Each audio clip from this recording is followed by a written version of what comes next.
آخر د جادوګره ولې د ماشومانو نه موږکان جوړوي؟ راځئ د فلم د شروع نه وګورو. د فلم داسې شروع شي چې مو یو ماشوم هلک وینو. د مور او پلار وفات شوي وي. د هلک ډیر خفه وي، نو د خپلې نیا کور ته راشي. د نوم سام وي، خو د هر ټایم د خپل مور او پلار یادونو د وجې غمګین وي.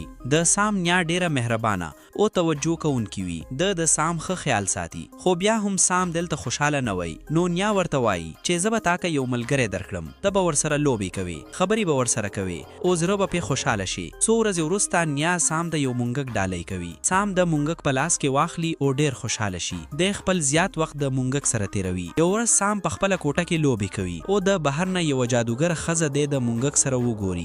د دې سترګې ډیرې عجیبه وي. د دې سره د سام د نیا صحت هم خرابیږي، خو لږ وخت وروسته بیرته ښه شي. نیا سام ته وایي چې راځه لږ بهر چکر ووهو. دواړه یو دوکان ته د سودا دپاره راشي.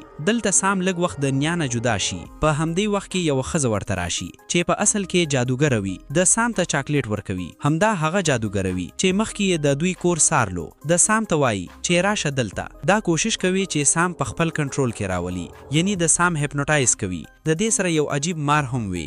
بیا ناڅاپه نیا یې راشي او سام ته آواز کوي. سام د نیا په لور منډه کې او جادوګره زر د دې ځای نه وتښتي. کله چې کور ته راشي سام نیا په وایي چې هغه ښځې راسره ډېر عجیبه خبرې کولې. هغې ما ته خوندور چاکلیټ راکوو او ویل یې چې زما خبره ومنه او له هغې سره یو مار هم و. نیا ورته وایي چې زویه هغه جادوګره وه. همدا وجه ده چې موږ تا ته وایو د چا نه هېڅ څه مه اخله، ځکه کیدای شي چا پکې څه ګډ کړي وي او که هغه رښتیا جادوګره وه نو یقینا ته به یې په دام کې اچول وختلې. بیا نیا سام ته د خپل ماشومتوب یوه قیسه کوي. وایي چې کله زه 10 کاله وم او یو ملګری مې و. یو ورځ موږ دواړه روان وو، خو ناڅاپه زما ملګرې روکه شوه. کله چې مې ولیده یوه عجیبه ښځې هغې ته چاکلیټ ورکوو. هغه رښتیا هم جادوګره وه، بلکې داسې وایه چې د جادوګرو مشره وه.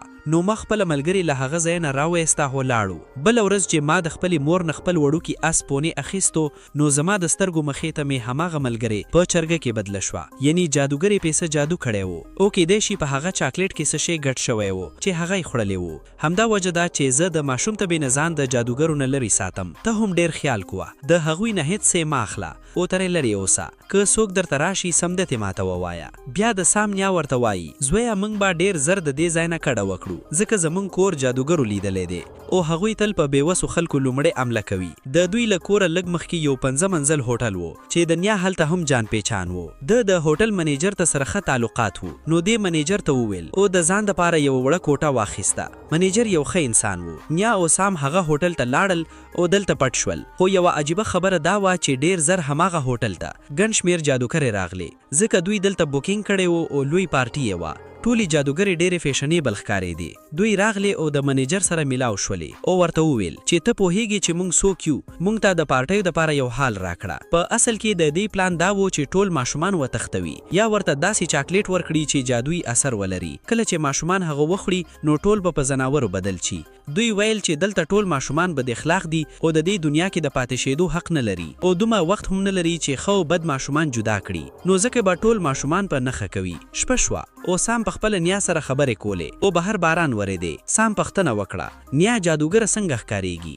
نیا ورته وویل زویه د هغوی ګوتې ډېرې اوږده وي، نوکان یې ډېر چټل وي، نو ځکه تل دستانې غوندي. د هغوی ویښته هم ښه نه وي، ځکه نو ویګونه او لوی خولې غوندي. سام دا خبرې واورېدلې او ډېر ګبراو شو، ځکه بهر طوفان هم و. سهار شو، سام ستړی شوی و، نو خپل پالتو موږک یې واخیستو او د لوږې دپاره حال ته لاړ. خو دلته ناڅاپه د هماغو جادوګرو ټوله ډله راغله چې پلین جوړ کیږي چې ماشومان څنګه پټ کو. سام دا ولیدل چې ټولې جادوګرې ناستې دي، نو هغه ډېر وایریږي او ځان دلته پټ کوي. یوه لویه جادوګرې د سام بوی احساسوي او دی له ټولو شروع کی، خو سام ګیدا نه کی. بیا دوی خپله میټینګ شروع کوي او ټولې جادوګرې په کرسۍ ناستې وي او د دوی مخې ته تر ټولو نه لویه جادوګرې ناسته وي. هغه جادوی دوا ښکاره کوي او وایي چې که دا یو څاڅکی په چاکلیټ یا کینډي کې واچول شي نو ماشومان به په ځناوب کې بدل شي. په همدې وخت کې د بیا د سام بوی احساسوي او شاوخوا یې لکوي، خو هغه ونه ویني. د پورته ځای ګوري او لاندې ګوري، خو دلته څوک نه وي. وروسته د هوا کړکۍ ګوري او هلته سام سام ویني. ټولي جادوګرې سام پسې ورځي او هغه نیسي، خو دلته ناسته په یو موټه ماشوم راشي.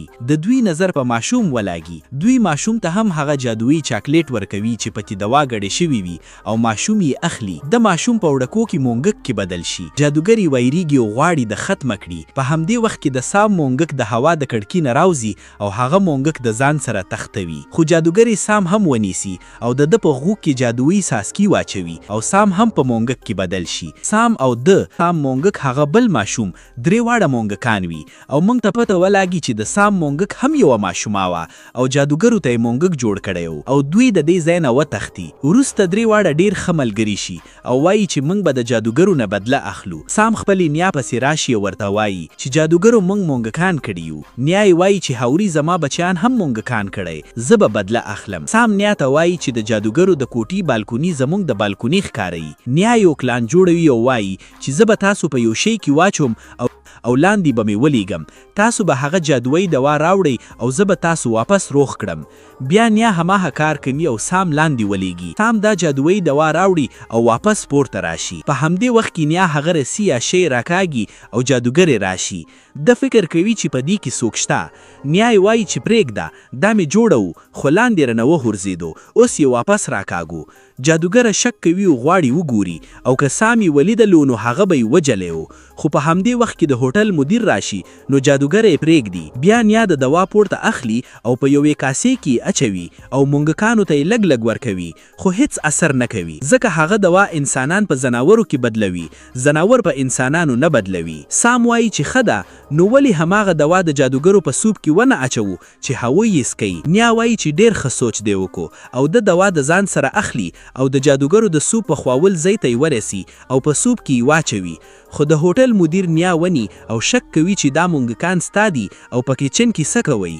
نیا وایي چې دا موږکان زما نه دي، د هغو زیبره موږکانو په کسورۍ کې پټ کی او مدیر ټول ځای والټوي خو هیڅ پیدا نه کی. مدیر وشرمیږي. بیا نیا ورته وایي چې زه به ستا خلاف قانوني کار وکړم او پولیس به راولم، تا هوټل به بند شي. مدیر وایریږي او بخښنه غواړي او وایي چې غلطي مې وکړه، تاسو ته نن زما ډوډۍ بالکل فری ده. نیا خپل پلان کې هم کامیاب شي او فری ډوډۍ موقع هم ترلاسه کی. بیا د جادوګرو د شپې ډوډۍ وخت راشي. جادوګرې هغه سوپ څکوي چې کې دوا ګډه شوي وي نو نڅه په ټولې جادوګرې په موږکانو کې بدل شي. نیا ډیره خوشحاله شي او دلته نور هم ډیر خلک وي د ټولو د موږکانو ختمولو شروع کی. خو تر ټولو نه لویه جادوګرې لا نه وه بدله شوي وو ځکه هغې سوپ نه وڅکلی. نو درې واړه موږکان یو چال جوړوي او د دې په ډیره هوښیارۍ سره حمله کوي.